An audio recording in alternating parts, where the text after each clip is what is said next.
Hey guys, it's Steve here from A470RC Soaring and back out for another flying session today. And I've been looking at the weather forecast this week, keeping an eye on it. And at the beginning of the week it looked like it would be not a bad weekend. And yesterday didn't turn out too bad. But today it's a bit drizzly and stuff. If you look, maybe you can see behind me, there's some rain coming in over there. Yeah, it's just looking a bit iffy. A couple of the guys are up there at the moment, up at the top of the hill up there. You can't see them. They're probably sheltering from the rain. Okay, so I've got a couple of models with me today. I'm not exactly sure whether I've made the right choice because I've not brought any light wind models, and I don't know what it's going to be like up there. One of the guys has messaged and said that there is a breeze blowing, so as long as I got sort of minimum 15 mile an hour, I should be okay. That rain over there is getting a bit close, so I'm just going to get in the car and I'm going to wait for that rain to pass before I get the models out the car and take a hike up the face of the slope. So let's go flying. Okay, so that flying trip didn't work out. The rain came in and it just threw it down, and so we made a joint decision then between the three of us, and that we were going to knock it on the head, because you could just see in the distance that there was more rain coming in and it wasn't worth getting soaked for.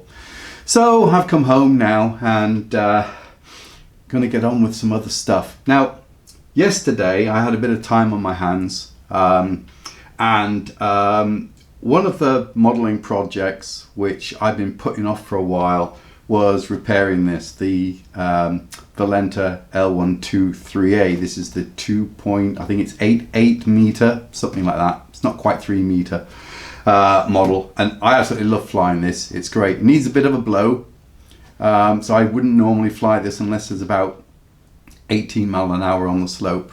Anyway, the last time I flew this was way back last autumn, when we had a couple of visitors who came to fly with us up at the Bulk. There was Marcus. Now, he was the chap from Hong Kong who'd come to visit, and I flew that then. That's how long ago it was.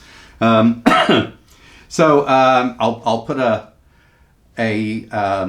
card up here linking that video, or is it up here? I can never remember. It's up in the corner anyway.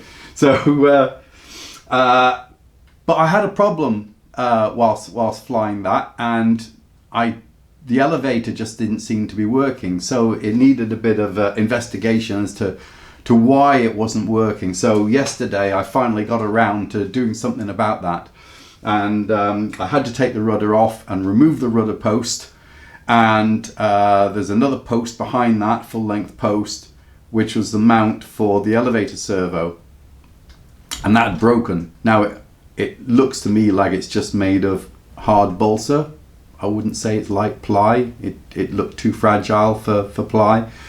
It was like a hard balsa.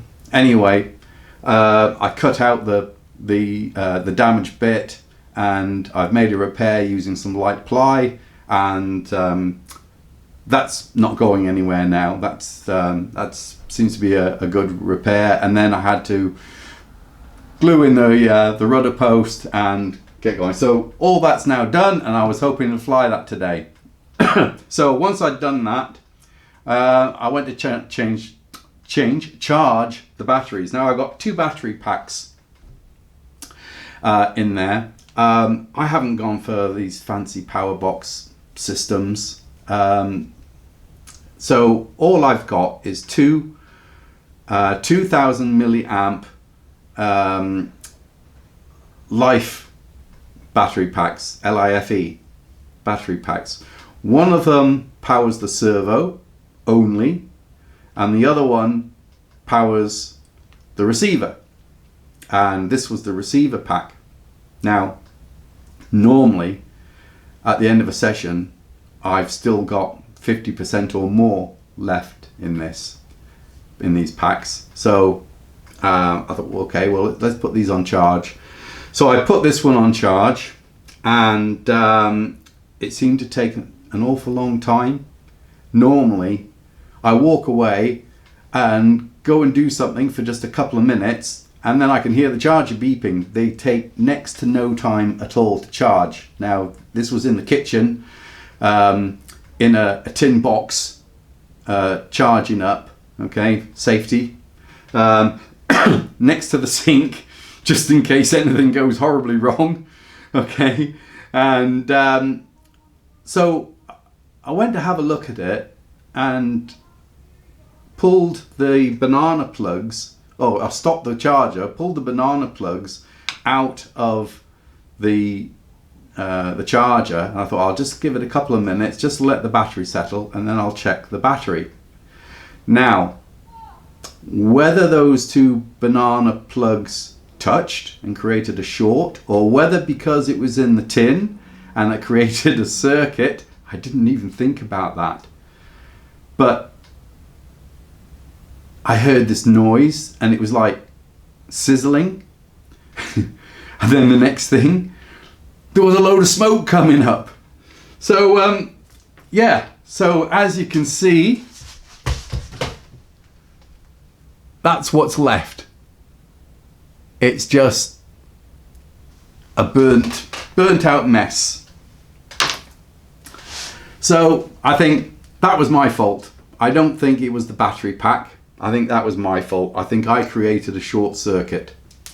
Slap my wrist. Bad boy.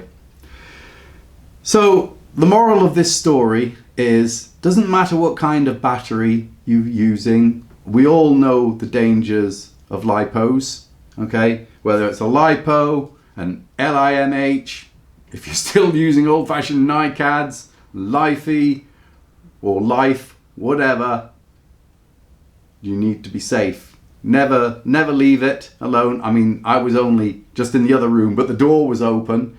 If something had happened, the smoke alarm is right up above it. The window was open for ventilation. So I was close by anyway, but never leave the house with battery charging, because you may not come back to a house. Simple as that, okay?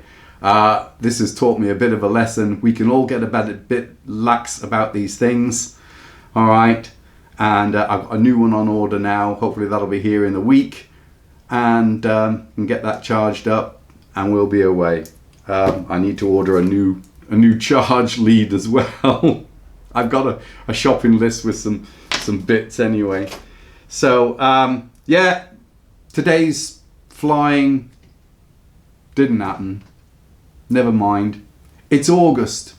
August is always seems to be a dodgy month here in the UK weather-wise. May, June, July are usually the better months. As soon as you get to August, it starts getting showery, the temperatures drop a bit, and yeah, it gets a bit dodgy. So hopefully next weekend will be a bit better. I can't fly the following weekend, which is a bank holiday here in the UK. I'm going away to visit a friend who I haven't seen since before lockdown. And then I've only got another week, and then I'm away on my hollybobs for a week. So there will be a period coming up where there will be a couple of weeks without any new videos. I usually like to try and put out a new video every week. Sometimes it isn't possible. I mean, today, no flying today, so no flying video today. So there we go. Anyway, take heed what I've said about batteries. Gotta be safe with these things, okay? And I hope to see you soon. Give it a thumbs up, please, in the video, to like it, and subscribe to my channel if you already haven't done. These all help the YouTube analytics and will help me in the future. So until next time, happy flying.